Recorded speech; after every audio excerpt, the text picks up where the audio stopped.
Number 103, sweaters. The sweater is an essential part of the white person wardrobe, and it is a good idea to familiarize yourself with all the different types that are especially popular with white people. When approaching the subject in the perspective of age, it's essential to combine the very young and very old white people in the same group. This is because cool, young white people think it is awesome to dress as though they're senior citizens. The most popular example of this is the cardigan sweater, which is essentially a wool jacket with less buttons. An old person may combine this sweater with a button-down shirt to keep himself or herself warm in the winter months. But a young person will combine this with a t-shirt to create a layered look. This not only allows them to show that their personality has more layers in their clothes, it also allows them to show that they own not one, but two cool items of clothing. White women will purchase many small, thin sweaters to wear in combination or on top of other clothes. You might think it would make more sense just to buy a thicker sweater, but these layers allow maximum temperature control. Moving up in age and thickness, one comes across the ultra-thick sweater. Though you will see these at farmers markets or community gardens, you mostly see these in the Pacific Northwest. These are usually light brown or beige and weigh upward about 10 pounds. When a white person walks into a bar or coffee shop, you can tell how much it weighs when they take it off because they are sweating so much. White people also appreciate the irony of ugly sweaters, which contain things like reindeer and snowmen. Though it seems unlikely, white people have also been able to take this and turn it into a theme for parties. Typing ugly sweater party into Google will result in a wealth of images and a dearth of diversity. There is one exception, however, Bill Cosby. Regardless of the type of sweater, it is also good to be aware of the fact that finding a sweater for under $10 at the thrift store or Goodwill is considered a major event in the life of a white person. Scoring a garment that makes it into the regular rotation for under $10 is a story that white people will tell for up to 5 years after it happens. Therefore, if you are seeking white friendship, it is important to do one of two things. You can either go to dozens of thrift shops in the hopes of finding the dream sweater, or you can buy a new one, remove the label, and make up a story about how you got it in a Goodwill in a bad neighborhood that hadn't been picked clean by hipsters.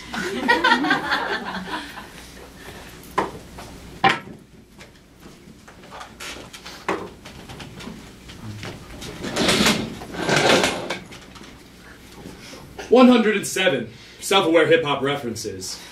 Among the most hated of white people, there are few hated more than the white wigger or white thug. This distaste caused a dilemma for white people who loved hip-hop, but also knew that they were white. The brilliant solution they came up with was to appropriate hip-hop words and mannerisms and filter them through a white appropriateness system. For example, white people find it hilarious to take slang and enunciate every word perfectly. Homie, that béarnaise sauce you made is whack. Do you know what I'm saying? For real. Well, I used a different type of butter. I switched the style up, so let the haters hate, and I'll watch the deliciousness pile up. Since the above exchange involves persons who obviously know their whiteness, it is hilarious. But if it was to be said by wiggers, it would be tragic. The difference is subtle, but essential. this is also a good way to make white people like you. If you can recite rap lyrics with perfect enunciation, they will always find it funny. As a rule of thumb, the more popular the rapper, the funnier it is. Best options: 50 Cent, Tupac, Biggie Smalls, or Jay-Z. Note, avoid Kanye West, because reciting his lyrics aren't that great. In terms of physical actions, there are a few things that white people love more than throwing up fake gang signs and photos. Again, the same rules apply. If it's done by a wigger, it's tragic. If it's done by the right kind of white person, it's hilarious. It's not a good idea to mention how these signs have often resulted in shameless, senseless deaths. That will ruin the joke. In both cases, it has been shown that they've done these actions to be considered one of the good ones, who love hip-hop, but don't try to appropriate it in any non-hilarious fashion. In both cases, it is best to say, Did you go to that last Dead Perez Most Def Roots concert? It was incredible. I smoked weed and kept one finger up for almost an hour. Though this information has little use in and of itself, it could be the final puzzle in cementing your white friendship. At the very least, it is a good way to show your progress.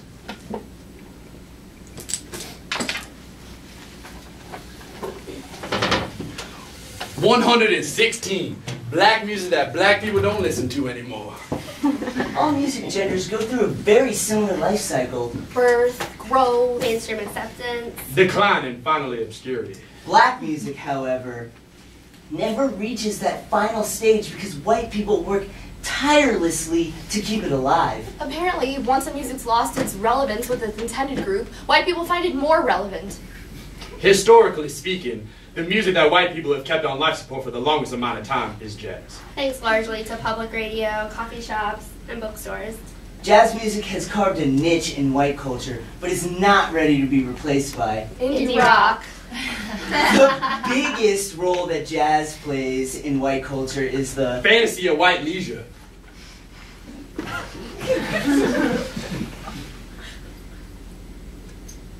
line.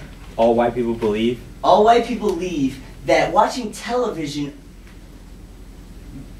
All white people believe that listening to jazz music is better than watching television. This is not true. Every few months, a white person will pour himself a glass of wine or scotch, put on some jazz, and tell themselves how nice it is. Then they'll get bored, watch television, or write emails to other white people about how nice it is to listen to jazz music at home. Last night, I poured myself a glass of Shiraz and put Charlie Barker on the bows. It was so relaxing. I wish I had a fireplace. Listing this activity as one of your favorites is a surefire way towards making progress with a relationship with a white person. Along with jazz music, white people have taken quite a shine to the blues. An art form that captured the pain of the black experience in America. Then, in the 1960s, a bunch of British bands played their own version of this music. White people have been loving it ever since. It makes sense considering the British were the first ones who came up with it in the 17th century. Now to keep the blues going strong, white people just take a vacation to Memphis. Form awkward bands. Making documentaries. And organize folk festivals. Blues and jazz appeal mostly to older white folks. And select few young ones who probably wear fedoras. That doesn't mean that white people aren't trying really hard to preserve its relevance. No. There are literally thousands of white people who have worked tirelessly to preserve and keep old school hip hop alive. White people are telling other white people about the golden age of hip hop and how they learned it in suburban high schools or through a viewing of the whackness. If you are good at holding your laughter in contempt, then maybe you should ask a white person about real hip hop. They'll tell you quickly about how they don't listen to that commercial stuff, aka music that black people actually enjoy. They'd much rather prefer classic hip-hop. I don't listen to that commercial stuff. I'm more into the real hip-hop. You know, KRS-One, Della Funk, Wu-Tang, you know, the old school. Calling this style of music old school? is considered an apt name, especially considering how a majority of these white people who are listening to it did so while attending old schools such as Dartmouth, Bard, and Williams College. What it all comes down to is that white people believe that if they were alive when this music was relevant, they would have been into it. they would have been Alan Lomax or Rick Rubin. Now, the best they can hope for is to impress an older black person with their knowledge.